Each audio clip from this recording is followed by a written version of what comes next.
Professor Andreas Onnerfors is with us. He's Professor of Intellectual History with the University of California, Berkeley Institute of European Studies, and joins us via Skype from Berkeley, California. Good to have you with us, Professor. Thank you. He was allowed to hold these demonstrations on the grounds of free speech. I mean, however laudable, free speech should have its limits, shouldn't it, even in Sweden?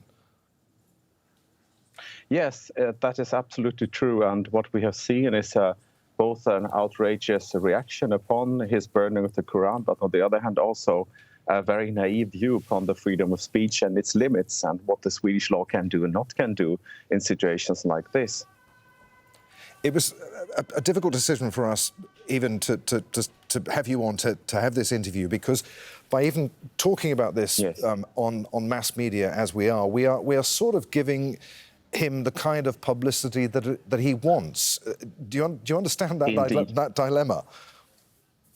Oh, I understand it, and I have researched it, because the global far right has been experts over the last 10 years to use things that they stage in real life, so IRL, and for online dissemination. That's the point. It's a low-budget action. You take a book, you take a pack of bacon, you burn it up. It doesn't cost you anything, but the PR effect is immensely higher. And that is exactly what they want to do.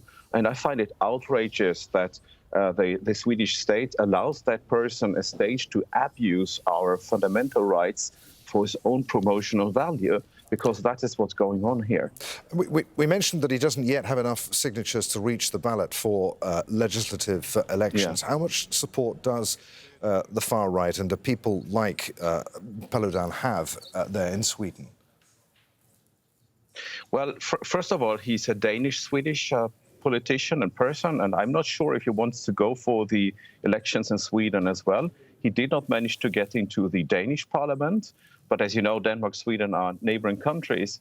But I would see this as a scale. So you have people who have a political arm into the Swedish parliament, like the populist party Sweden Democrats, and then you have parties to the right of the Sweden Democrats, and you have a large underbelly of organizations and groups that are more extreme.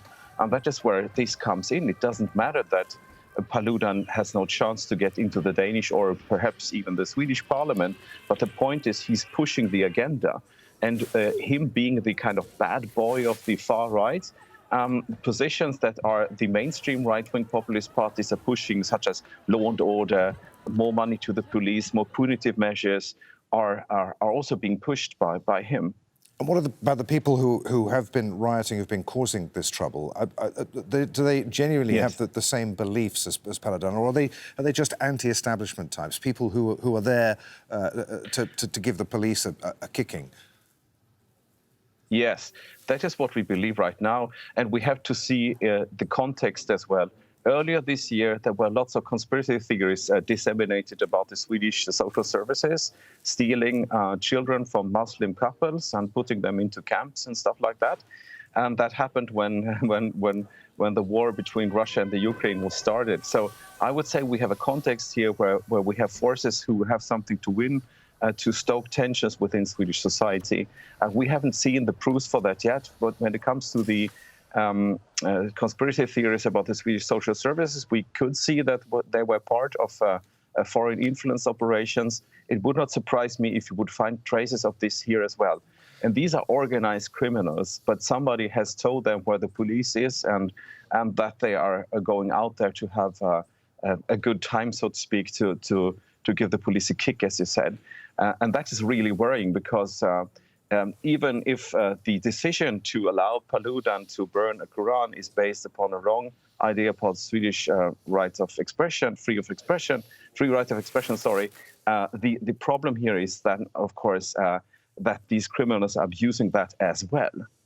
It looks a beautiful morning there in California, Professor. We really appreciate you being with us today. Many thanks indeed. It's good to talk to you. Thank you.